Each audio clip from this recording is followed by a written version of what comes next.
Dun Kaya rin. tumaas lalo confidence ko kasi nakakasabay ako. Oo. Kahit na assist lang. Kaya. Kaya lang yun nga, may nangyaring Injury, ganun. oo. Yan talaga mahirap sa totoo lang pagka-atleta ka talaga, no? Lalo na sa basketball. Like, kahit ano yung skills mo, kahit ano yung ano, pagka nadali ka talaga ng injury, ang daming pwede mangyari. Pero at the same time kasi si Pawen nga yung unstoppable mindset niya, kaya talagang nakakabilib tong tao na to eh. Kwento ka naman ng konti sa sa buhay naman sa basketball culture sa India. Bilang naglaro ka sa basketball ng Pilipinas at saka sa India, anong pinagkaiba ng kultura ng basketball?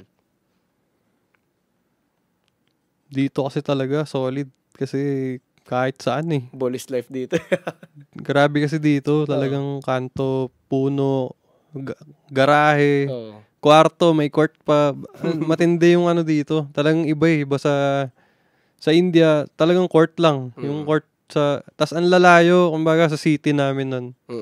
Province yung sa side ng mama ko eh. Pati papa ko.